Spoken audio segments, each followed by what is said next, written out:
نحمده ونصلي على رسوله الكريم اما بعد فاعوذ بالله من الشيطان الرجيم بسم الله الرحمن الرحيم رب اشرح لي صدري ويسر لي امري واحلل عقدة من لساني يفقهوا قولي۔ یہ بتائیے کہ ماہ ذی الحجہ جو ہے اس کی فضیلت کے بارے میں قرآن مجید میں کیا آتا ہے؟ سورۃ الفجر میں آتا ہے والفجر وليال عشر والشفع والوتر واللیل اذا یسری هل فی ذلک قسم لذی حجر، قسم ہے فجر کی اور 10 راتوں کی اور جفت اور طاق کی اور رات کی جب وہ چلتی ہے، یقیناً اس میں عقل والے کے لیے بڑی قسم ہے۔ ابن عباس، ابن زبیر، مجاہد اور ان کے علاوہ بہت سے اگلے پچھلے اسکالرز نے یہی بات کہی ہے کہ ان 10 راتوں سے مراد ذوالحجہ کی پہلی 10 راتیں ہیں۔ ذوالحجہ کی 2 فضیلتیں ہیں بڑی، ایک یہ کہ حج کا مہینہ ہے، جیسے رمضان روزے رکھنے کا مہینہ ہے تو ذوالحجہ کیا ہے؟ حج کا مہینہ، اور دوسرا یہ کہ حرمت والا مہینہ ہے۔ رمضان کی فضیلت یہ تھی کہ اس میں قرآن نازل ہوا تھا اور اس میں روزے رکھتے ہیں، اور یہاں پر حج اور حرمت۔ حرمت والے مہینے کتنے ہیں؟ کل 4 مہینے ہیں، رجب، ذوالقعدہ، ذوالحجہ اور محرم۔ اور حج کے مہینے کون سے؟ شوال، ذوالقعدہ، ذوالحجہ کے 10 دن۔ اس مہینے کی جو فضیلت ہے اس میں خاص طور پر اس کے جو 10 دن ہیں یہ افضل ایام الدنیا ہے، دنیا کے افضل ترین دن، سب سے بہترین دن۔ رسول اللہ صلی اللہ علیہ وسلم نے فرمایا دنیا کے دنوں میں افضل ترین دن 10 دن یعنی 10 ذوالحجہ کے دن ہیں۔ کوئی دن اللہ کے ہاں ان 10 دنوں سے زیادہ عظمت والا نہیں۔ ان کی عظمت کو محسوس کیجیے، سمجھیے، ان کو عام دنوں کی طرح ہم نے نہیں گزارنا۔ حدیث میں آتا ہے کوئی دن اللہ کے ہاں ان 10 دنوں سے زیادہ عظمت والا نہیں، اور نہ ہی کسی دن کا عمل اللہ تعالیٰ کو ان 10 دنوں کے عمل سے زیادہ محبوب ہے۔ پس تم ان 10 دنوں میں کثرت سے لا الہ الا اللہ، اللہ اکبر اور الحمدللہ کہو۔ تو ان دنوں میں کرنے والا افضل ترین کام کیا ہے؟ یہ تسبیحات زیادہ سے زیادہ، تہلیل، تکبیر، تحمید۔ ابن عباس کہتے ہیں کہ رسول اللہ صلی اللہ علیہ وسلم نے فرمایا اللہ تعالیٰ کو کوئی نیک عمل کسی دن میں اتنا پسندیدہ نہیں جتنا ان دنوں میں پسندیدہ اور محبوب ہوتا ہے، یعنی 10 ذوالحجہ۔ صحابہ نے کہا اللہ کے رسول کیا جہاد فی سبیل اللہ بھی نہیں؟ آپ نے فرمایا نہیں، جہاد فی سبیل اللہ بھی نہیں، مگر جو کوئی شخص اپنی جان اور مال لے کر نکلا ہو پھر کچھ واپس نہ لایا ہو۔ ان دنوں میں کوئی بھی جو نیکی کی جائے گی وہ عام دنوں کے مقابلے میں افضل ہوگی، مثلاً قرآن کی تلاوت، اذکار کی کثرت، صدقہ خیرات۔ نبی صلی اللہ علیہ وسلم نے فرمایا اللہ تعالیٰ کے نزدیک ذوالحجہ کے 10 دنوں میں نیک اعمال بہت پاکیزگی اور بہت بڑے ثواب کا باعث ہے۔ پاکیزگی کی بھی بات پڑھی نا، ازکا عند اللہ واعظم اجرا، جہاد سے بھی افضل اعمال ہیں۔ صحابہ ان دنوں انتھک محنت کیا کرتے تھے۔ پھر چونکہ حرمت والا مہینہ ہے تو ہمیں دوسروں کی جان، عزت، مال، ان سب کی حرمت رکھنی ہے، یعنی ڈوز اینڈ ڈونٹس۔ ایک طرف کیا کرنا ہے؟ تسبیحات کی کثرت، اور دوسری طرف کیا چھوڑنا ہے؟ غیبت، چگلی، طعنہ، فضول میں لغو باتیں، ہنسی مذاق۔ اور ان دنوں کا سب سے افضل عمل قربانی ہے۔ اقوال میں تسبیحات ہیں، افعال میں قربانی۔ اپنے شر سے دوسروں کو محفوظ رکھنا، اپنی زبان سے دوسروں کو اذیت نہیں دینا، بدگمانی، تجسس، ٹوہ نہیں لگانا، آر نہیں دلانا، نفرت و بغض نہیں کرنا، ظلم نہ کرنا، نہ ہونے دینا، کسی کو بے عزت نہیں کرنا، آر دلانا اور تانا دینے والی عادتوں کو چھوڑنا ہے، ٹانٹنگ وہ جو عادتیں ہوتی ہیں نا ان کو بھی چھوڑنا ہے، غصہ نافذ کرنے کی طاقت رکھنے کے باوجود اس کو چھوڑ دینا ہے، گالی گلوچ، بد زبانی، ان چیزوں سے بھی بچنا ہے، مسلمان کو ہر طرح کی اذیت دینے سے رکنا ہے، رشتہ داروں کی قطع تعلق ہی نہیں کرنی، ان کو منانا ہے، ظالم رشتہ داروں پر بھی مہربانی کرنی ہے، اپنے شر سے پڑوسیوں کو بچانا ہے، اپنے ایمان کی تجدید کرنی ہے، صبر اور عفو درگزر کرنا ہے، اچھا اخلاق اختیار کرنا ہے، اول وقت پہ نماز پڑھنا ہے، قیام لمبا کرنا ہے، ہو سکے تو تہجد پڑھنا ہے، روزہ رکھنا ہے. حج کے لیے تو چلے گئے ہیں لوگ، ہو سکے تو حج کرنا ہے. مالی صدقات میں اپنے اہل و عیال کی ضروریات پوری کرنا، ناراض رشتہ دار کو تحفہ دینا، اپنے بہن بھائیوں کی یا اپنے دوستوں کی ضروریات پوری کرنا، پانی پلانا، ایسا صدقہ جو خود کو محتاج نہ کرے کسی کا، ناراض لوگوں کو آپس میں صلح کرانا، کسی کو خوش کرنا، کسی کی پریشانی دور کرنا، پھر اپنے نفس اور خواہش سے جہاد کرنا، لوگوں کو اپنی برائی سے محفوظ رکھنا. اور صدقے خیرات میں کھانے پینے اور دیگر چیزوں کے علاوہ اچھی کتابیں، اچھے پیمفلیٹس اور خصوصاً اس ٹاپک کی اویئرنیس لوگوں میں کریٹ کرنا ہے. قرآن کی تلاوت میں عام روٹین سے زیادہ پڑھنا، اس کو انکریز کرنا ہے. اللہ سبحانہ وتعالی ہمیں عمل کی توفیق عطا فرمائے. پیمفلیٹ نکال لیجیے، ہم اسی میں سے پڑھیں گے تاکہ پھر یہ باتیں ہمیں یاد بھی رہیں. عشرہ ذی الحجہ، عید الاضحیٰ اور قربانی. فضائل عشرہ ذی الحجہ. رمضان المبارک کے بعد ذی الحجہ کا مہینہ اسلامی مہینوں میں نہایت اہمیت کا حامل ہے. یہ مہینہ حرمت والے مہینوں میں سے ایک ہے. ذی الحجہ کا پہلا عشرہ نیکیوں اور اجر و ثواب کے اعتبار سے عام دنوں کے مقابلے میں بہت اہم ہے، جس کی فضیلت قرآن کریم اور احادیث سے ثابت ہے. قرآن مجید میں اللہ سبحانہ تعالیٰ نے ان دنوں کی قسم کھائی ہے، والفجر ولیال عشر، قسم ہے فجر کی اور 10 راتوں کی. اکثر مفسرین کے نزدیک لیال عشر سے مراد ذی الحجہ کی ابتدائی 10 راتیں ہیں. یہ ہم جانتے ہیں کہ اللہ سبحانہ تعالیٰ نے اس کائنات کے اندر بعض چیزوں کو بعض پر فضیلت دی ہے. انسانوں میں سے سب سے زیادہ فضیلت کس کی ہے؟ انبیاء کی، اور پھر انبیاء میں سے محمد صلی اللہ علیہ وسلم کی. راتوں میں سے کس رات کی فضیلت زیادہ ہے؟ آخری 10 راتوں کی اور اس میں سے لیلۃ القدر کی. مہینوں میں سے سب سے زیادہ فضیلت کس کی ہے؟ رمضان المبارک کی. دنوں میں سب سے زیادہ فضیلت کس کی ہے؟ ہر ہفتے میں جمعہ کی اور سال میں ذی الحج کے 10 دنوں کی. یعنی راتوں میں رمضان کی راتیں افضل ہیں ذی الحج کی راتوں سے، لیکن ذی الحج کے دن رمضان کے دنوں سے زیادہ افضل ہیں. تو یہ بہت اہم عشرہ ہے، اس لیے اس کو بڑے دھیان سے گزارنا ہے اور نیکی کے کاموں میں زیادہ سے زیادہ وقت لگا کے اس کو گزارنا ہے. اور اس کی فضیلت جو ہے وہ قرآن مجید سے بھی ثابت ہے. اللہ نے ان راتوں کی قسم کھائی ہے. اللہ سبحانہ وتعالیٰ جب کسی چیز کی قسم کھاتے ہیں تو اس کو ایک طرح سے گواہ بناتے ہیں. اس چیز کی ایک اہمیت ہوتی، اس کے کچھ فائدے ہوتے ہیں. کن کن چیزوں کی اللہ تعالیٰ نے قسم کھائی ہے قرآن مجید میں؟ والشمس وضحاها، سورج اور اس کی دھوپ کی، اور والقمر اذا تلاها، چاند کی قسم کھائی ہے، اور والتین والزیتون، اور والطور والضحا والعصر واللیل والفجر. تو سب سے زیادہ تو یوں لگتا ہے جیسے اوقات کی قسم کھائی ہے، فجر، عصر، ضحا، پھر اسی طرح آسمان کی، والسماء وما بناہا، فرشتوں میں سے، والنازعات غرقا، ہواؤں کی. تو یہ جو اللہ تعالیٰ کا قسم کھانا ہے، یہ متوجہ کرنا ہے کہ اس چیز کی طرف انسان دھیان کرے، اس میں غور کرے اور اس کے فائدوں کو تلاش کرے. یہ جو یہاں ان 10 راتوں کی قسم کھائی، والفجر ولیال عشر، تو ان 10 راتوں پر توجہ کرنے کی ضرورت ہے کہ یہ کون سی 10 راتیں ہیں. اور راتیں کہہ کر مراد دن لیا گیا ہے، یہ بھی یاد رکھیے. عربی زبان میں دن رات سے شروع ہوتا ہے. جب ہم کیا دیکھتے ہیں؟ چاند دیکھتے ہیں. رمضان کب شروع ہوتا ہے؟ چاند دیکھنے سے. عید کب شروع ہوتی ہے؟ چاند دیکھنے سے. ٹھیک ہے.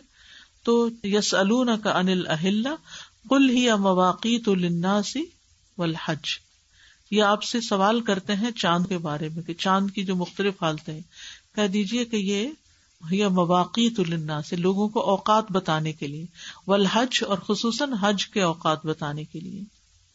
تو لیال سے مراد لٹرل میننگ تو اس کا رات ہے لیکن اس میں دن بھی شامل ہے. جیسے ہم کہتے ہیں 10 دن ہو گئے ہیں اس کام کو شروع کیے ہوئے، تو اس کا کیا مطلب ہے؟ اونلی ڈیز یا نائٹ بھی؟ نائٹ بھی انکلوڈ ہے. ٹھیک ہے، تو جب رات کا لفظ بولا جاتا ہے تو دن اس میں شامل ہے. تو یہ 10 دن جو ہیں یہ نیکیوں اور اجر و ثواب کے اعتبار سے عام دنوں کے مقابلے میں بہت اہم ہے. پورے سال کے دنوں میں آپ کو وہ فضیلت نیک اعمال کی نہیں ملے گی جو ان 10 دنوں میں ملے گی. لیکن ان 10 دنوں کا خاص عمل کیا ہے؟ اللہ تعالیٰ نے ان 10 دنوں میں اپنے ذکر کا خاص حکم دیا ہے. ارشاد فرمایا وَيَذْكُرُ اسْمَ اللَّهِ فِي أَيَّامٍ مَّعْلُومَاتٍ، سورۃ الحج آیت 28. اور معلوم دنوں میں اللہ تعالیٰ کا نام یاد کریں، یعنی اللہ کے نام کا ذکر کریں، ورد کریں. ابن عباس سے روایت ہے کہ ان معلوم دنوں سے مراد عشرہ ذی الحجہ کے 10 دن ہیں، اور ان 10 دنوں میں کیے جانے والے اعمال اللہ تعالیٰ کو دیگر دنوں کی نسبت زیادہ محبوب ہیں. ان 10 دنوں میں جو بھی نیکی کا کام آپ کریں گے آپ اس کا اجر و ثواب زیادہ پائیں گے اور اللہ کی محبت کو پانے کا ذریعہ بن جائے گا. کل ہی کسی نے مجھے سوال کیا کہ ہم اللہ کی محبت کیسے پائیں؟ ان 10 دنوں میں زیادہ سے زیادہ نیکیاں کما کے اللہ کی محبت حاصل کریں، کیونکہ اللہ تعالیٰ کو یہ بہت پسند ہے کہ لوگ ان 10 دنوں میں عام روٹین سے ہٹ کر زیادہ نیک کاموں کی طرف متوجہ ہوں. جی، رسول اللہ صلی اللہ علیہ وسلم نے فرمایا کسی بھی دن کیا ہوا عمل اللہ تعالیٰ کو ان 10 دنوں میں کیے ہوئے عمل سے زیادہ محبوب نہیں ہے. انہوں یعنی صحابہ رضی اللہ عنہم نے پوچھا، اے اللہ کے رسول صلی اللہ علیہ وسلم، جہاد فی سبیل اللہ بھی نہیں؟ آپ صلی اللہ علیہ وسلم نے فرمایا، جہاد فی سبیل اللہ بھی نہیں، ہاں مگر وہ شخص جو اپنی جان و مال کے ساتھ نکلے اور کچھ واپس لے کر نہ آئے، یعنی شہید ہو جائے. شہادت کا درجہ بہرحال بلند ہے، ورنہ اس سے کم جو بھی آپ نیک عمل کریں گے وہ جہاد فی سبیل اللہ سے بھی افضل ہے. ان دنوں میں سے 9واں دن عرفہ کا ہے. یہ وہ عظیم دن ہے جس کے بارے میں رسول اللہ صلی اللہ علیہ وسلم نے ارشاد فرمایا، کوئی دن ایسا نہیں ہے کہ جس میں اللہ تعالیٰ عرفات کے دن سے زیادہ لوگوں کو جہنم سے آزاد کرتا ہو. جی، یعنی اس عشرے میں حج بھی ہوتا ہے اور عرفہ کا دن آتا ہے. رمضان کی اہمیت کیوں ہے؟ کیونکہ اس میں قرآن نازل ہوا تھا، اس میں روزے رکھتے ہیں، ہم اپنی ایک عبادت ادا کرتے ہیں، اور اس میں لیلۃ القدر ہے. تو اس عشرے کے اندر کیا خاص خصوصیت ہے؟ حج کا دن ہے، عرفہ کا دن ہے. پورے سال میں سے سب سے زیادہ بخشش عرفہ کے دن ہوتی ہے، حتیٰ کہ رمضان کی راتوں سے بھی بڑھ کر یہ دن جو ہے بخشش کا دن ہے. تو اس لیے انسان کو اس دن کی، یعنی اسی عشرے میں چونکہ آ رہا ہے تو اس دن کی اہمیت کو محسوس کرنا چاہیے اور دعا کرنی چاہیے اس دن خصوصاً کہ اللہ تعالیٰ ہمیں بھی جہنم سے آزاد کر دے. اس کا آخری اور 10واں دن یوم النحر یعنی قربانی کا دن ہے، جس کے بارے میں رسول اللہ صلی اللہ علیہ وسلم نے فرمایا، اللہ تعالیٰ کے نزدیک سب سے فضیلت والے دن یوم النحر یعنی قربانی کا دن اور یوم القر 11 ذی الحجہ قیام منا ہے. یعنی اس مہینے میں 10 دن تو اہم ہیں ہی، لیکن اس کا 11واں دن جو منا میں گزارتے ہیں حاجی، ان کے لیے وہ دن بھی بڑا امپورٹنٹ ہے. ایام تشریق بھی اسی مہینے میں ہے، تو یہ بہت فضیلت والے دن ہے. اور قربانی والا دن، اس میں ہم کیا کرتے ہیں؟ قربانی کرتے ہیں. اب دیکھیے کہ رمضان میں ہم ایک ہی کام کر رہے ہوتے ہیں نا، روزے رکھ رہے ہوتے ہیں یا قرآن مجید تراویح رات کو پڑھ رہے ہوتے ہیں، ایوری ڈے تقریباً سیم عمل ہو رہا ہوتا ہے.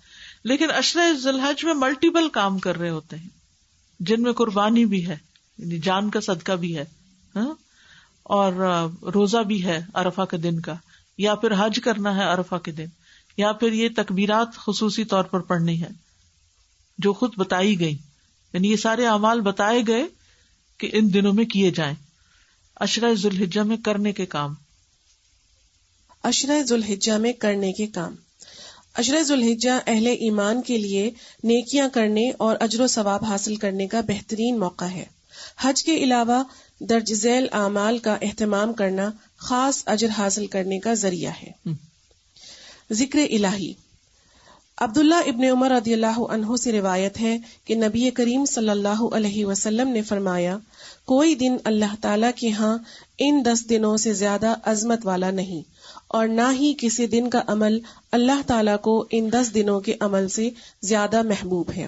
پس تم ان 10 دنوں میں کثرت سے تحلیل یعنی لا الہ الا اللہ، تکبیر یعنی اللہ اکبر، اور تحمید یعنی الحمدللہ کہو۔ امام بخاری رحمہ اللہ نے بیان کیا ہے کہ ان 10 دنوں میں ابن عمر اور ابو ہریرہ رضی اللہ عنہما تکبیر پکارتے ہوئے بازار نکلتے اور لوگ بھی ان کے ساتھ تکبیرات کہنا شروع کر دیتے۔ صحابہ اکرام رضی اللہ عنہم سے مختلف تکبیریں پڑھنا ثابت ہے، مثلا اللہ اکبر، لا الہ الا اللہ واللہ اکبر وللہ الحمد، اللہ اکبر کبیرا والحمد للہ کثیرا وسبحان اللہ بکرۃ واصیلا۔ تو ان 10 دنوں میں جو کرنے کے کام ہیں ان میں سے سب سے اہم کام ذکر الہی ہے، اور ذکر میں بھی جو سب سے افضل ذکر ہے ان دنوں کا، جو خود بتا دیا گیا۔ ویسے تو سارے اذکار میں اللہ کا ذکر ہوتا ہے، اچھی بات ہے، لیکن کسی مخصوص دن یا وقت یا مہینے کے لیے مخصوص ذکر کا بتایا جانا شارع کی طرف سے وہ زیادہ فضیلت کا باعث بن جاتا ہے۔ تو اس لیے ان دنوں میں تکبیرات کا اہتمام زیادہ کرنا چاہیے۔ کوئی دن اللہ کے ہاں ان 10 دنوں سے زیادہ عظمت والا نہیں، جیسا کہ ایک اور حدیث میں آتا ہے، افضل ایام الدنیا العشر یعنی 10 ذی الحج، دنیا کے افضل ترین دنوں میں 10 دن یعنی 10 ذی الحجہ کے دن ہیں، اور پھر ان 10 دنوں میں کوئی عمل اس عمل سے زیادہ محبوب نہیں، اور وہ کیا ہے؟ لا الہ الا اللہ اور اللہ اکبر اور الحمدللہ پڑھنا۔ اس لیے ان دونوں طرح کی تکبیرات کو صحابہ جو ہیں وہ پڑھا کرتے تھے، اور یہ اجر عظیم پانے کے بہترین مواقع ہیں۔ صحابہ کرام سخت محنت کیا کرتے تھے۔ سعید بن جبیر ذی الحجہ کے 10 دن داخل ہونے کے بعد عبادت میں بہت زیادہ کوشش کرتے، اتنی کہ ان کی ہمت نہ ہوتی جس پر، یعنی کہ اپنی ہمت سے بڑھ کے ان دنوں میں اپنے آپ کو تھکایا کرتے تھے۔ تکبیرات ذرا پڑھیے۔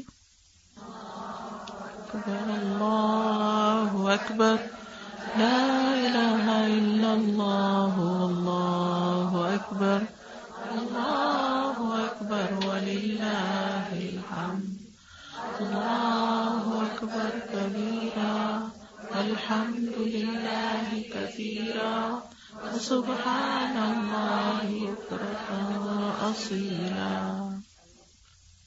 آپ کے پاس یہ دوسرا پیمفلٹ بھی ہے، بلو کلر کا ہے نا، اس میں آپ دیکھیے کہ پیچھے کی طرف یہ تکبیرات لکھی ہوئی، آپ یہ کر سکتے ہیں گھر لے جا کر اس کو اپنے وارڈروب پہ یا اپنے ڈریسنگ ٹیبل پہ یا کسی بھی جگہ جہاں آپ کی نظر زیادہ پڑتی ہے وہاں اس کو چپکا دیں۔ اس کے علاوہ ایک اور کارڈ بھی آپ کو بک اسٹال سے مل جائے گا جس میں صرف تکبیرات لکھی ہوئی۔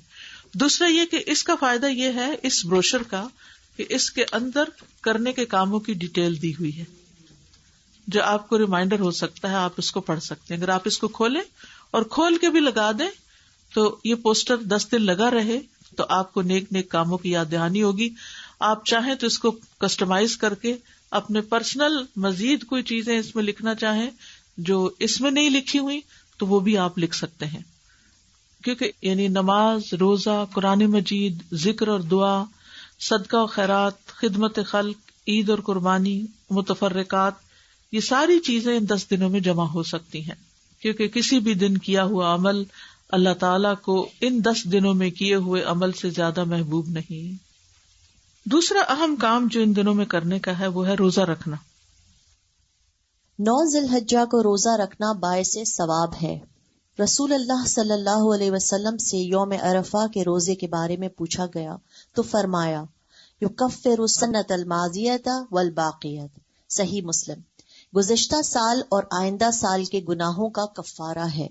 ایک اور روایت سے پتہ چلتا ہے کہ رسول اللہ صلی اللہ علیہ وسلم 9 ذی الحجہ، یوم عاشورہ اور ہر ماہ میں سے 3 دن روزے رکھتے تھے۔ سنن ابی داؤد۔ نوٹ: حاجی میدان عرفات میں یہ روزہ نہیں رکھے گا۔ جہاں تک روزے کا تعلق ہے تو آپ پورے 9 دن بھی روزے رکھ سکتے ہیں، پہلے 8 دن اگر آپ کے پچھلے کوئی قضا روزے ہیں تو ان کی قضا کی نیت سے بھی رکھ سکتے ہیں. لیکن 9 تاریخ کا روزہ چونکہ مخصوص روزہ ہے جو 2 سال کے گناہوں کا کفارہ ہے تو وہ عرفہ کے روزے کی نیت سے ہی رکھ لیجیے. ٹھیک ہے. اب اس میں بہت جھگڑا ہوتا ہے کہ عرفہ کا دن یہاں کا ہو یا وہاں کا ہو. تو اصل حکم تو جہاں آپ رہتے ہیں اسی کی تاریخ کو دیکھا جائے گا، ورنہ اگر آپ کسی اور جگہ کے مطابق عرفہ مناتے ہیں تو اگلا دن پھر عید کا بھی کریے، پھر وقفہ دے کے تو عید نہیں ہوتی. لیکن اگر آپ کے دل میں پھر بھی اطمینان نہیں تو 2 دن روزہ رکھ لیجیے، ایک عرفہ کے میدان والے دن کا عرفہ کا دن اور ایک یہاں کا عرفہ کا دن. تو انشاءاللہ تعالی اللہ سبحانہ تعالیٰ قبول فرمائے اور بہت ہی برکت والا روزہ ہے. یعنی آپ دیکھیں کہ رمضان کے روزے سے بھی برکت والا ہو گیا کہ یہ روزہ 2 سال کے گناہوں کی معافی کا ذریعہ بنے گا. اور ویسے بھی روزے کا ثواب کیا ہے کہ انسان کے چہرے کو 70 سال دور جہنم کی آگ سے کر دیتا ہے ایک روزہ. یعنی ایک روزہ آپ رکھتے ہیں تو آپ جہنم سے 70 سال دور ہو جاتے ہیں. اور پھر اگر دوسرا رکھتے ہیں تو 70 اور جمع کر لیں اور پھر اور کر لیں اور پھر اور کر لیں. تو روزے جو ہیں جس کسی کو ہیل فائر سے ڈر لگتا ہو اور خوف آتا ہو تو چاہیے کہ پھر روزے رکھا کرے. اور خصوصاً جن کو اللہ نے صحت دی ہے، جوانی دی ہے، وہ ضرور کوشش کریں. یعنی جب انسان کے اوپر ضعیفی آ جاتی ہے، بزرگی، تو پھر ذرا مشکل ہو جاتا ہے. اور اگر دن لمبے ہو، میری والدہ 78 ایئرس کی تھیں اور جس مہینے میں فوت ہوئی ہیں اس مہینے کے بھی 3 روزے انہوں نے، جیسے یہاں اس حدیث میں ہے کہ ایام 20 کے روزے، وہ اس مہینے کی بھی انہوں نے رکھے، بلکہ اس ڈر سے کہ کہیں شروع نہ ہو گیا، انہیں پتہ نہیں چلا تو 1 دن پہلے بھی روزہ رکھ لیا. تو بدھ سے شروع ہونے تھے، انہوں نے منگل کا بھی رکھ لیا کہ کہیں میں بھول نہ گئی ہوں. ہوتا نا بڑے ہو کے انسان کو ڈیٹس اور دن اور وہ اوقات میں بعض اوقات خلل ہو جاتا ہے کہ کہیں مس نہ ہو جائے. تو ہمیں بہت زیادہ اپنے طور پہ کوشش کرنی چاہیے. پھر اگر بیمار ہیں آپ، کسی وجہ سے ہمت نہیں ہے، تو اللہ تعالیٰ جانتا ہے کہ آپ کی نیت کیا ہے. لیکن پہلے سے اگر نیت ہو نہیں میرے لیے تو بڑا ہی مشکل کام ہے، میں نہیں کر سکتا، تو پھر واقعی مشکل ہو جاتا ہے. ہوتا یہ ہے کہ جس طرح آپ سوچنے لگتے ہیں نا، چیزیں ویسے ہی ہونے بھی لگ جاتی ہیں. ہر چیز کی ایک فریکوینسی ہوتی ہے اور ایک آپ کے دماغ کی فریکوینسی ہے. تو یہ ایک فریکوینسی دوسری سے جب ملتی تو پھر وہ ویسے ہی چیزیں نظر آنے لگتی ہیں اور ویسے ہی ہونے لگتی ہیں. عید الاضحیٰ. عید الاضحیٰ، عید الاضحیٰ یا بقر عید مسلمانوں کا تہوار ہے. اسے بڑی عید یا عید قربان بھی کہا جاتا ہے. ساری دنیا کے مسلمان یہ عید ابراہیم علیہ السلام کی اس سنت کی پیروی میں مناتے ہیں جو انہوں نے اپنے بیٹے کی قربانی کی شکل میں جاری کی اور اللہ تعالیٰ سے اپنی محبت کی سچی مثال قائم کی.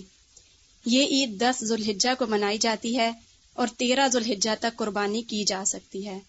نبی صلی اللہ علیہ وسلم مدینہ تشریف لائے تو آپ صلی اللہ علیہ وسلم نے فرمایا، تم سال میں 2 دن خوشی منایا کرتے تھے، اللہ تعالیٰ نے تمہیں ان سے بہتر 2 دن عطا فرمائے ہیں، عید الفطر اور عید الاضحیٰ.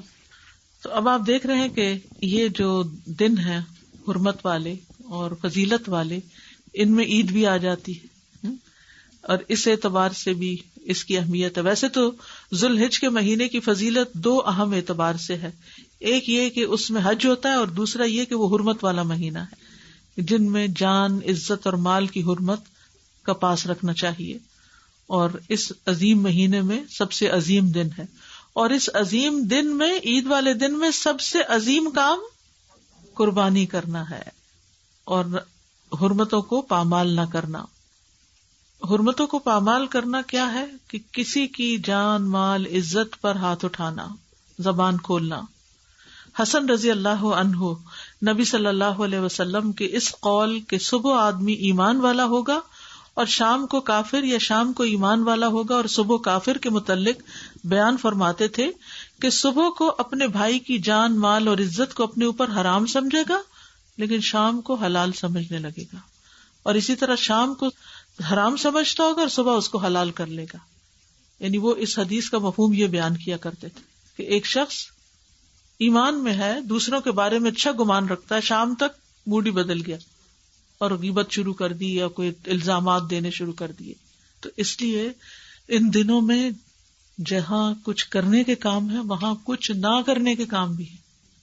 جیسے کل میں نے عرض کیا تھا نا کہ دین مکمل نہیں ہوتا جب تک کہ ہمارے اعمال میں سے کچھ عمل آئے نہ اور کچھ عمل نکلے نہ.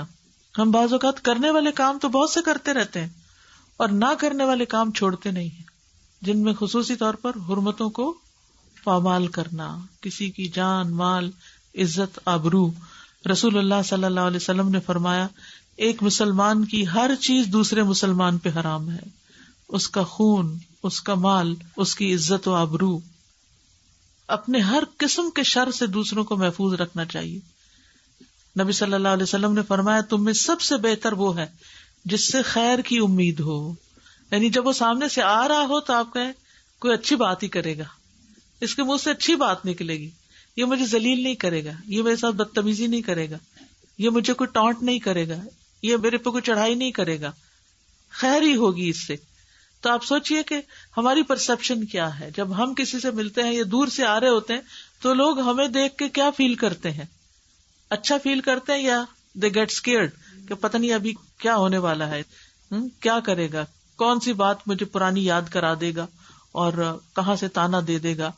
یعنی کچھ لوگوں سے اپنی عزت بچانی پڑتی ہے اور ایسے لوگ کترا کے نکل جاتے ہیں، اور کچھ لوگ ہوتے ہیں کہ جن کے ملنے کا انتظار رہتا ہے کہ وہ آئیں اور ان سے کوئی خیر کی بات سنیں.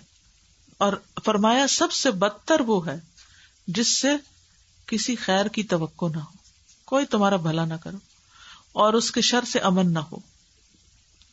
تو اس لیے بہت ضروری ہے کہ ان دنوں میں غیبت، چغلی وغیرہ سے بچنا چاہیے، اپنی زبان سے دوسروں کو اذیت نہیں دینی چاہیے، آپس میں نفرت اور بغض کو چھوڑ دینا چاہیے، نہ ظلم کرنا چاہیے نہ ہونے دینا چاہیے، کسی کو بے عزت نہیں کرنا چاہیے، آر دلانے اور تانا دینے والی عادتوں کو چھوڑ دینا چاہیے، کیونکہ جو شخص کسی کو آر دلائے گا اس پر اس چیز کا وبال آئے گا. ٹھیک ہے، رسول اللہ صلی اللہ علیہ وسلم نے فرمایا اگر کوئی آدمی تمہارے کسی برے فعل پر جسے وہ جانتا ہے تمہیں آر دلائے تو تم اس عیب کو جسے تم جانتے ہو اسے تانا مت دینا. یعنی کسی نے تمہیں تانا دے دیا ہے تو بدلہ لینے کے لیے تانا نہ دینا، کیونکہ اس چیز کا وبال اس پر ہوگا جو اس نے کی ہے. تو یہ بہت اہم چیز ہے. بالکل جیسے حج کے دنوں میں کیا حکم ہے کہ فلا رفث ولا فسوق ولا جدال فی الحج، کہ گناہ کے کام نہیں، جھگڑا نہیں، بے حیائی کے کام نہیں. پھر گالی گلوچ اور بد زبانی سے انسان کو بچنا چاہیے، ہر قسم کی اذیت سے دور رہنا چاہیے. نہیں جیسے سب کے سامنے تھوک دینا، گلی بازار پہ کوڑا پھینکنا، پیشاب کر دینا کسی کے سامنے، اس طرح کی جو بھی چیزیں دوسروں کو اذیت دینے والی ہیں.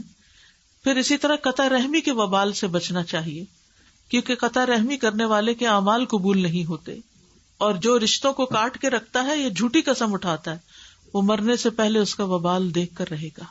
ظالم رشتہ داروں پر بھی مہربانی کرنی چاہیے، خادموں پر زیادتی سے بچنا چاہیے، پڑوسیوں کو شر سے بچانا چاہیے. عید کے دن کرنے کے کام. عید کے دن کرنے کے کام: غسل کرنا، خوشبو لگانا اور بہترین لباس پہننا، تکبیرات پڑھنا، عید کی نماز سے قبل کچھ نہ کھانا، نماز عید کے لیے جلد جانا، خواتین اور بچوں کو عیدگاہ لے کر جانا، اذان اور تکبیر اقامت کے بغیر عید کی نماز پڑھنا، نماز کے بعد خطبہ سننا، استطاعت کے مطابق قربانی کے جانور کو ذبح کرنا، گوشت کی تقسیم کرنا، باہم ملاقات و دعا دینا، تقبل اللہ منا و منکم. جی اس میں باقی باتیں تو ہم سب کرتے ہی ہیں، لیکن ایک چیز جو بڑی اہم ہے اور اس کی طرف سے ہم غافل ہوتے ہیں وہ خطبہ سننا. عید کے دن 2 رکعتیں بس جلدی سے پڑھ کے فوراً لوگ کھڑے ہونے لگتے ہیں، یا تو واپس جانے لگتے ہیں یا پھر ایک دوسرے سے گلے ملنے لگتے ہیں. امام صاحب بول رہے ہیں، پرواہ نہیں ہے. تو جتنی نماز امپورٹنٹ ہے ایسے ہی یہ نماز کا حصہ ہے، یہ خطبہ بھی سننا لازم ہے. تو اس وقت خاموشی ہونی چاہیے، جیسے جمعے کے خطبے میں خاموشی ہوتی ہے، پورے ادب، احترام اور وقار کے ساتھ. ہوتا یہ ہے کہ بعض اوقات ہم لیٹ پہنچتے ہیں، اسی لیے یہاں یہ بھی لکھا گیا جلدی پہنچے. لیٹ پہنچتے ہیں، راستے میں بیٹھ جاتے ہیں یا گاڑی ڈبل پارکنگ کر کے آ جاتے ہیں، تو پھر جلد بازی ہوتی ہے کہ بس سلام پھیریں اور فوراً نکلیں، یا پھر کام پہ جانے کی جلدی ہوتی ہے. تو یہ ان آداب کے خلاف ہے بات، تو اس پر توجہ کرنی چاہیے.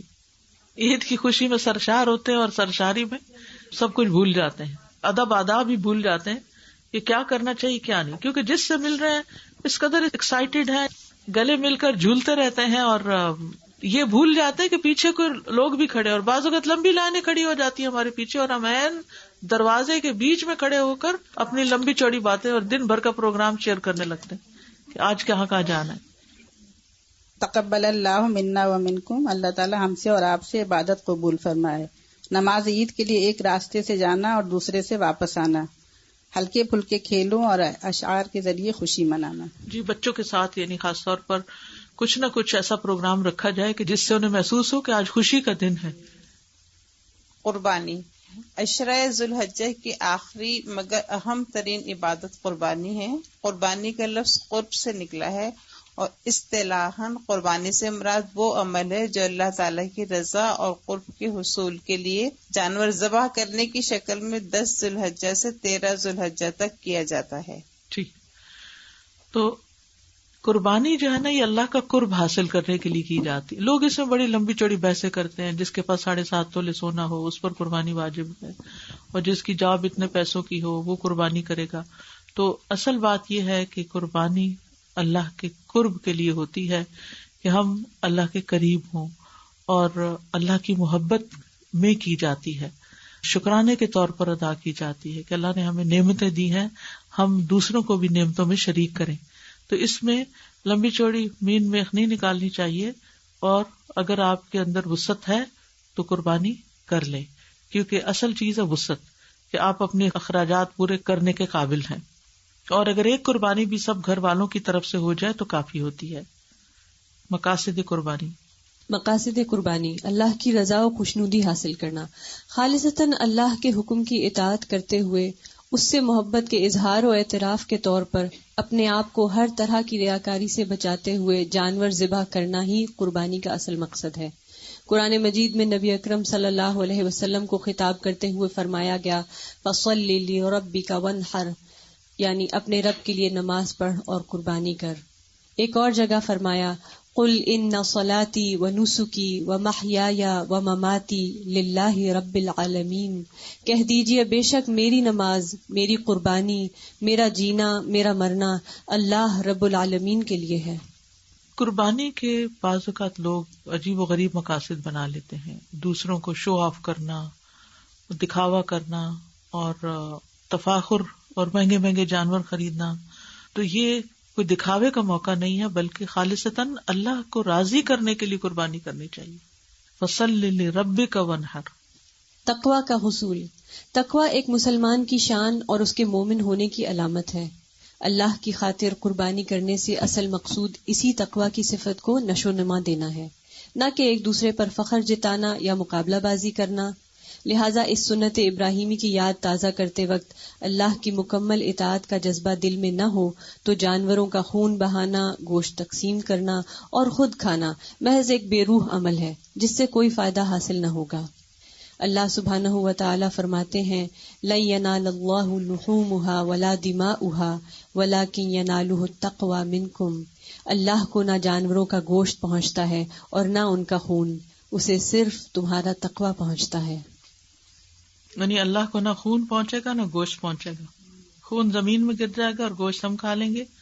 وہاں کیا جائے گا؟ دلوں کا تقویٰ. تقویٰ میں کیا ہے؟ اللہ سے محبت کتنی، اللہ کا خوف کتنا ہے.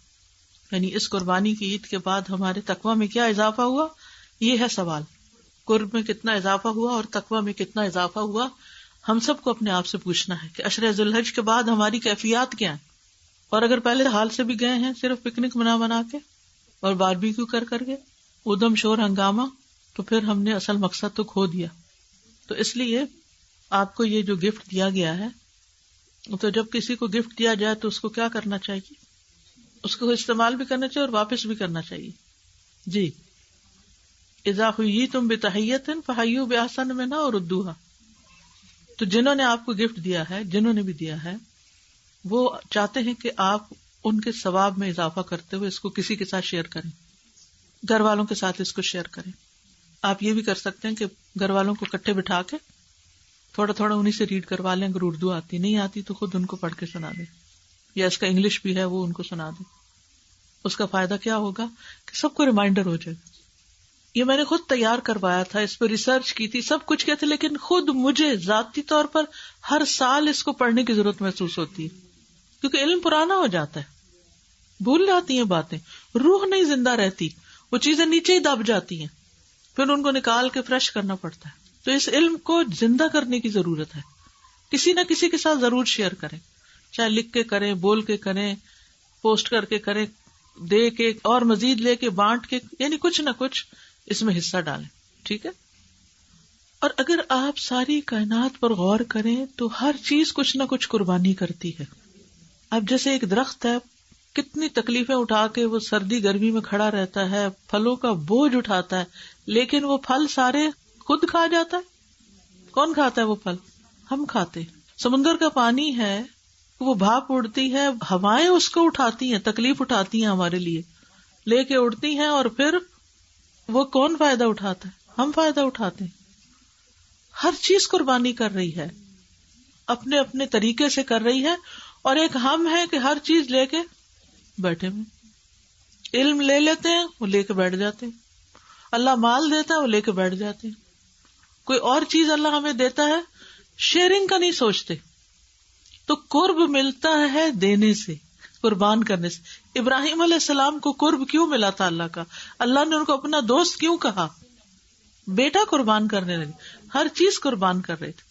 ایک بات بڑی عجیب لگتی ہے مجھے کبھی کہ اللہ سبحانہ تعالیٰ فرماتے ہیں وَآتَيْنَاهُ فِي الدُّنْيَا حَسَنَةً، کہ ہم نے ابراہیم کو دنیا میں حسنہ عطا کی.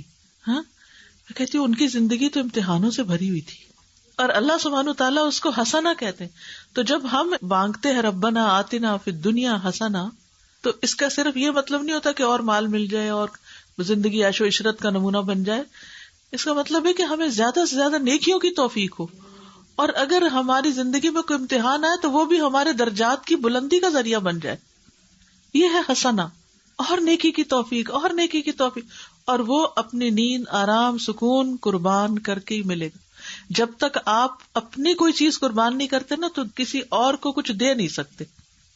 تو یہ قربانی کا جذبہ صرف جانور کی قربانی کر کے نہ کریں، یہ قربانی کا جذبہ اپنے اندر بھی لائیں. یہ عید کا پیغام یہی ہے، یہی ریمائنڈر ہے.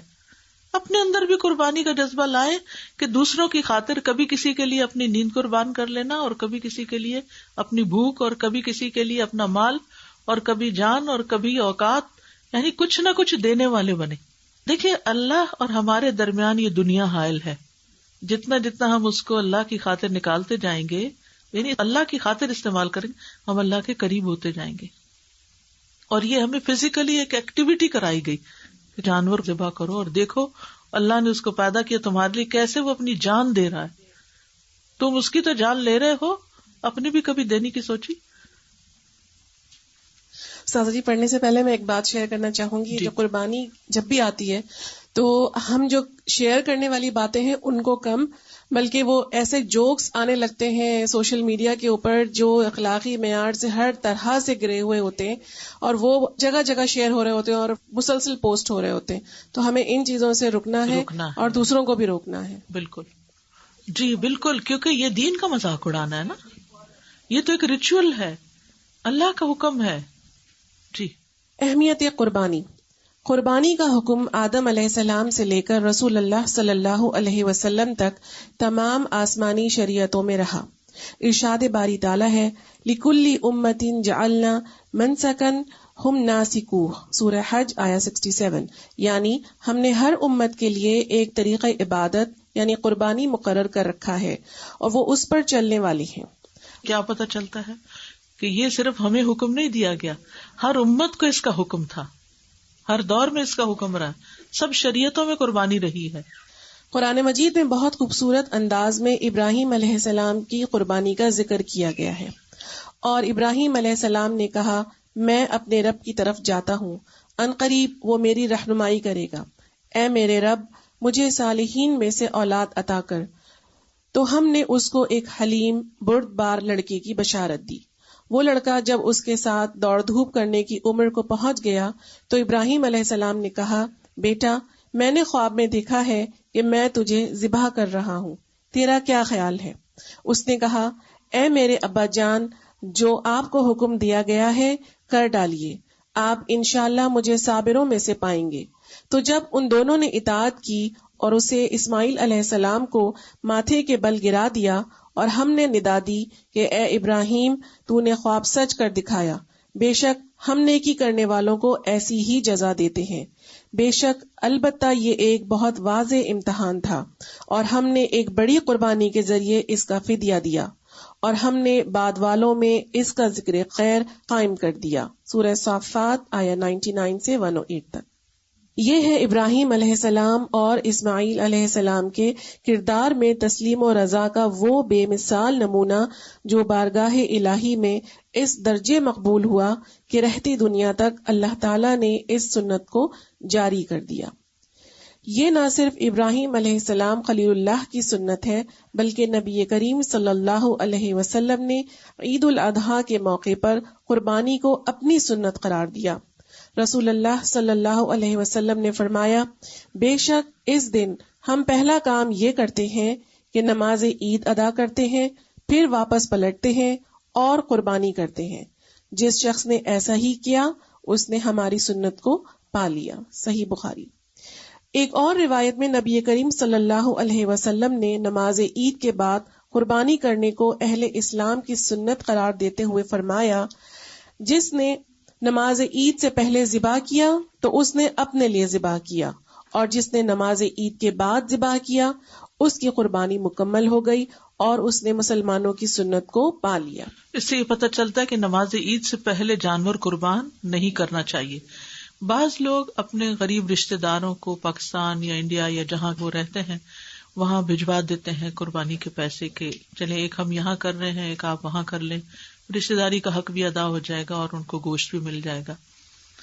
تو ان کو خاص تاکید کریں کہ جب ہماری عید کی نماز ہو جائے تو وہ قربانی کریں، کیونکہ آپ کے عید 9 گھنٹے بعد 10 گھنٹے کے بعد یہاں شروع ہوتی ہے وہاں سے، تو وہ ایسا نہ ہو کہ پہلے ہی جانور قربان ہو چکے ہوں، دوسرے دن کر لیں۔ جی ہاں، رسول اللہ صلی اللہ علیہ وسلم نے ہمیشہ اس سنت ابراہیمی پر عمل کیا۔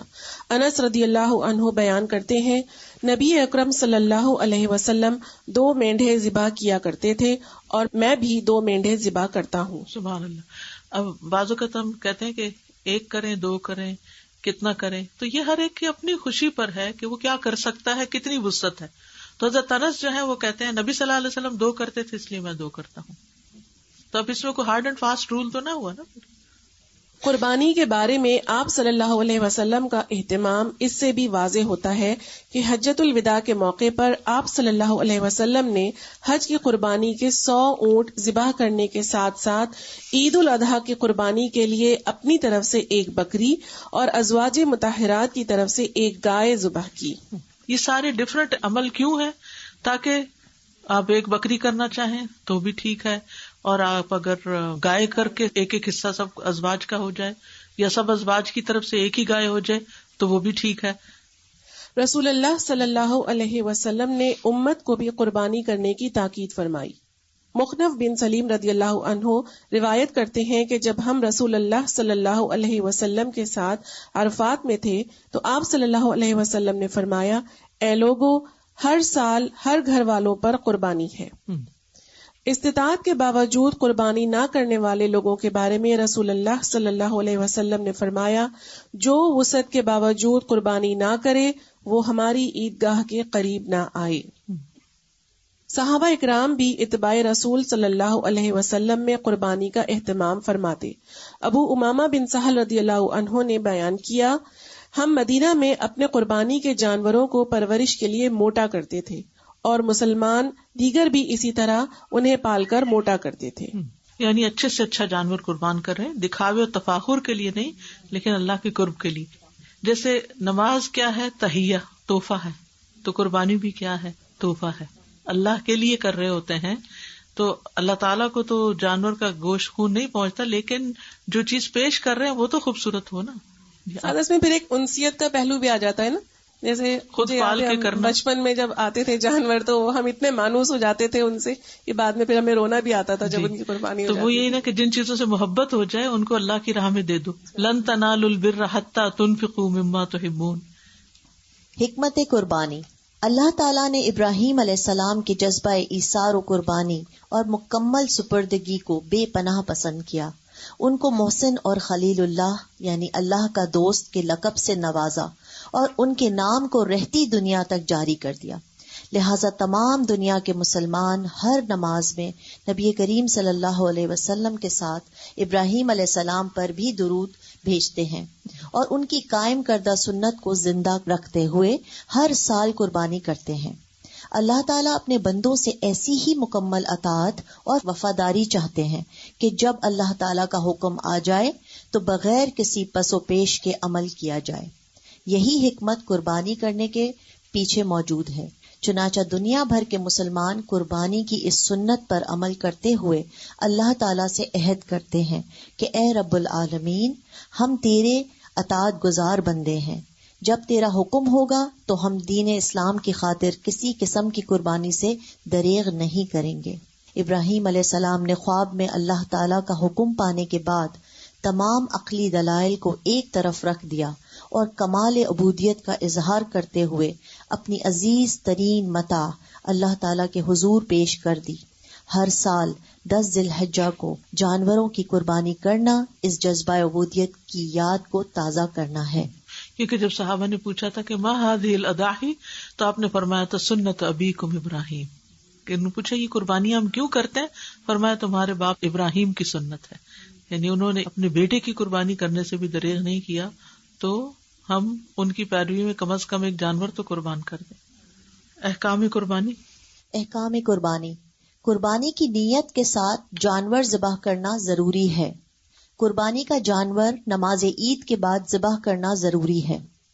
جندب بن سفیان رضی اللہ تعالیٰ عنہ روایت کرتے ہیں کہ میں عید الاضحیٰ کے دن رسول اللہ صلی اللہ علیہ وسلم کے ساتھ تھا.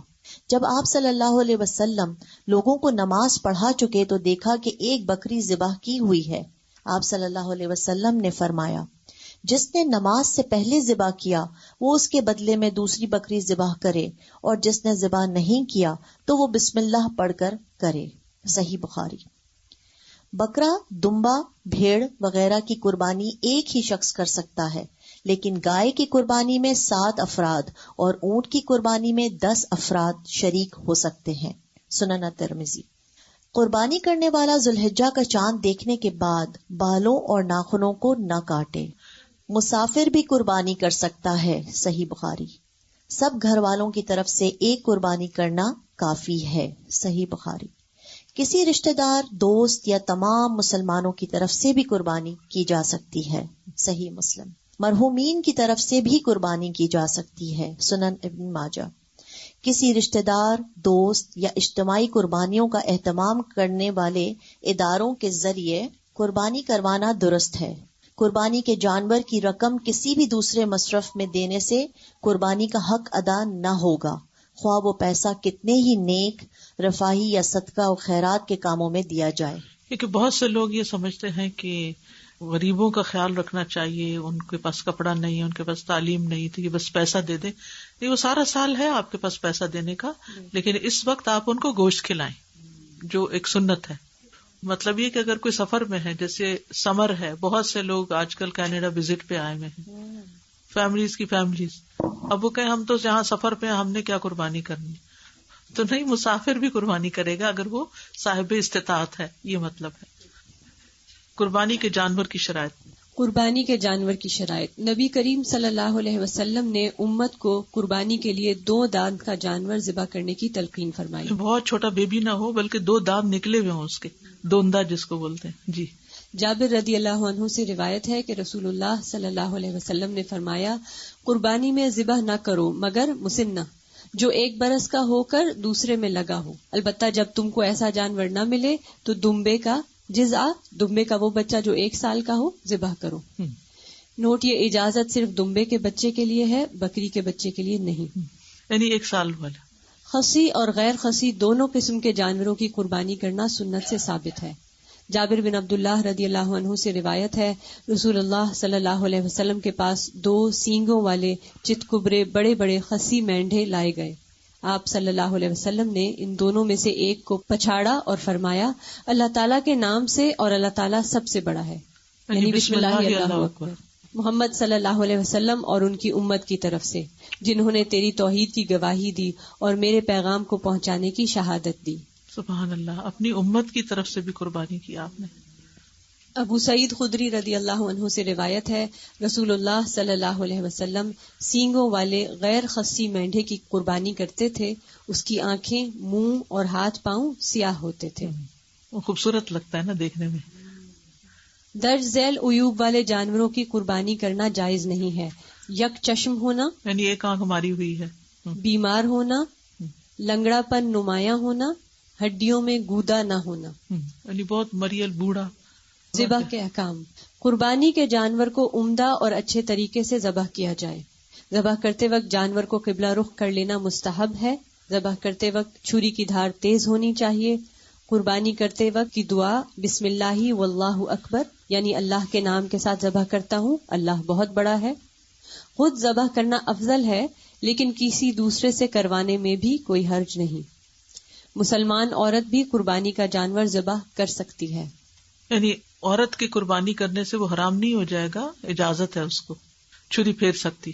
ذبح کرنے والے قصاب کو قربانی کے جانور میں سے کوئی چیز بطور مزدوری دینا جائز نہیں۔ مزدوری الگ دی جائے گی اگر کوئی اور کر کے دے گا، قصاب وغیرہ۔ قربانی کے گوشت کی تقسیم، قربانی کا گوشت خود کھانا اور ضرورت مندوں کو دینا قرآن پاک سے ثابت ہے۔ فَكُلُوا مِنْهَا وَأَطْعِمُوا الْقَانِعَ وَالْمُعْتَرَ، یعنی پس اس میں سے خود بھی کھاؤ اور ان کو بھی کھلاؤ جو قناعت کیے بیٹھے ہیں، اور ان کو بھی جو اپنی حاجت پیش کریں۔ آپ صلی اللہ علیہ وسلم نے فرمایا، کھاؤ، ذخیرہ کرو اور خیرات کرو۔ چنانچہ قربانی کا گوشت خود استعمال کرنے کے ساتھ ساتھ غریبوں اور رشتہ داروں کو بھی دیا جا سکتا ہے۔ کنبہ بڑا ہونے کی صورت میں پورا گوشت خود بھی استعمال کیا جا سکتا ہے۔ خود اور عزیز و اقارب صاحب استطاعت ہوں تو قربانی کا تمام گوشت غریبوں میں بھی تقسیم کیا جا سکتا ہے۔ قربانی کی کھال ذاتی استعمال کے لیے بھی رکھی جا سکتی ہے اور صدقہ جاریہ کے کسی کام میں بھی دی جا سکتی ہے۔ اگر ایک گھر میں ایک قربانی ہوتی ہے تو کافی ہے، اگر وہ سب اپنی اپنی کرنا چاہے تو بھی ٹھیک ہے، اور اگر ایک سب کی طرف سے ہونا چاہے تو وہ بھی ٹھیک ہے، سب کی ہو جائے گی۔ یعنی دیکھیں اصل میں کیا بات ہے کہ استطاعت پر ہے، کیونکہ نبی صلی اللہ علیہ وسلم نے 2 بھی کیا، 1 بکری بھی کی، ازواج کی طرف سے گائے بھی کی، 100 اونٹ بھی کیے۔ تو اصل جو مقصد ہے نا قربانی کا وہ ہے قرب، کہ ہو سکتا ہے 1 سال آپ کی حیثیت ہو، ہر بچہ کما رہا ہے، اپنی اپنی کر سکتا ہے، اور 1 سال جاب نہیں ہے تو اگر ماں باپ کر رہے ہیں سب کی طرف سے تو وہ بھی کافی ہے۔ یعنی ہسبینڈ کر رہا ہے، بیوی کی طرف سے بھی، بچوں کی طرف سے بھی، ایک فیملی کی طرف سے ایک جانور کی قربانی کافی ہے۔ دیکھیں 10 حصے پڑ سکتے ہیں، یہ مطلب ہے 10 لوگ شامل ہو سکتے ہیں، 10 لوگ مل کے پیسے کنٹریبیوٹ کر کے 1 اونٹ ذبح کر لیں، یہ بھی ہو سکتا ہے۔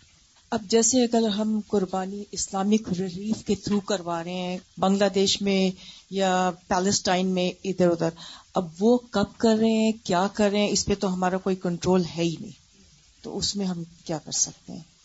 ان کو بتانا تو چاہیے، وہ تو ایز اے پیسے لے لیتے ہیں اور they keep track. No, they keep track, but we don't know what time they are doing it, because time difference بھی تو ہوتا ہے نا۔ جی السلام علیکم استاذہ، جو وہاں کا ٹائم ہوتا ہے وہاں کی عید ہو جاتی ہے پھر وہ کرتے ہیں، تو اس لیے عید کی نماز پڑھی جا چکی ہے۔ جنرلی 2nd ڈے کرتے ہیں تاکہ 2nd اور 3rd ڈے میں وہ سب کی حفاظت ہو جائے۔ اب میرا سوال بھی ہے استاذہ، اگر آپ قربانی نہیں کر سکتے تو تب بھی آپ ناخن اور بال نہ کاٹیں؟ نہیں، پھر کاٹ سکتے ہیں قربانی کرنے کی صورت میں، پورے گھر والے مرضی بھی۔ اچھا نہیں، سارے گھر والوں پہ نہیں ہے، جو قربانی کر رہا ہے نا وہ ناخن اور بال نہیں کاٹے گا۔ جی استاذہ، یوم عرفہ کے دن کا جو روزہ ہے، ہم یہاں یوم عرفہ تو اس دن ہم کریں یا وہ والا یوم عرفہ؟ دونوں کر لیں، دونوں کر لیں، دونوں کر لیں جی، تاکہ رہ نہ جائے۔ میں کہنا چاہ رہی تھی کہ جہاں علم کی شیئرنگ کی بات ہے، پلیز آپ لوگ نان مسلمس کو بھی بتاؤ کہ یہ ہماری عید کیا ہے، کیونکہ سم of them don't know how much similarity there is in the story of Ibrahim علیہ السلام، what's the same and what's different۔ تو کسی کو میں نے بتایا تو وہ حیران رہے گی کہ we didn't know that you even accept him as a prophet or you know any of this story۔ So ان کو بھی ایک موقع ہے ان کو بتانے کا.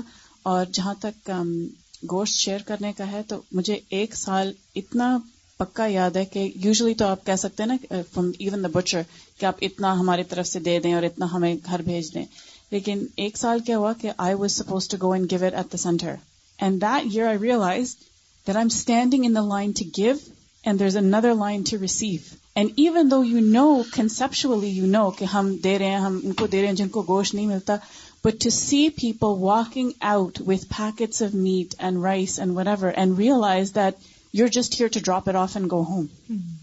تو وہ جو اللہ سبحانہ تعالیٰ کا شکر اس وقت آپ دیتے ہیں, تو everyone I would say try to physically go and do something so that it's not just in your mind but your heart feels it too. Yes.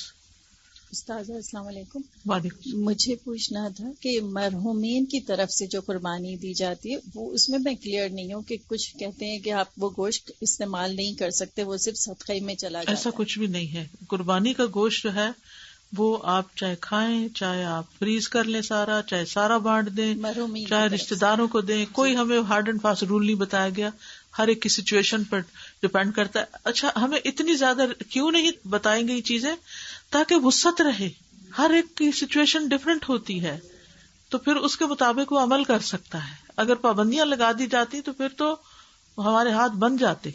السلام علیکم. وعلیکم. استاذہ یہ جو ناخن اور بال ہم نہیں کاٹتے 10 دن, تو یہ عید کی نماز کے فوراً بعد کاٹنے ہوتے ہیں یا پھر تھوڑا بعد میں بھی کاٹ سکتے ہیں؟ جی بس نماز پڑھنے کے بعد بھی کاٹ سکتے ہیں. سب کچھ اچھا ہے لیکن کبھی کبھی ایسا دیکھا گیا ہے, کلچرل بات ہے کہ گوشت آیا قربانی کا, اب اس کے حصے لگے تو جو سب سے بڑی اس کی ٹانگ ہوتی ہے وہ سسرال بھیج دیتے ہیں لڑکی کی, تاکہ تعلقات اچھے ہوں. اور غریب رہ جاتے ہیں, اور غریب سری بھیج دیتے ہیں. غریب بھی ہوتے ہیں ہمارے رشتے داروں میں. سر تو ٹاپ پر ہے, سری بھیجا کریں سب کو عزت دینے کے لیے. السلام علیکم استاذہ جی. وعلیکم السلام. اگر آدمی نہیں کما رہا, عورت کما رہی ہے, تب بھی قربانی ہو جائے گی سارے گھر کی طرف سے؟ جی ہو جائے گی. جی. اور دوسرا اگر دونوں میاں بیوی شیئر کر لیں جیسے تھوڑا تھوڑا, جی ایسا بھی کر سکتے ہیں بالکل. بچوں سے بھی حصہ ڈلوا لیں. جزاکم اللہ خیرا. سبحانک اللہم و بحمدک اشہد ان لا الہ الا انت استغفرک و اتوب الیک. السلام علیکم و رحمۃ اللہ وبرکاتہ.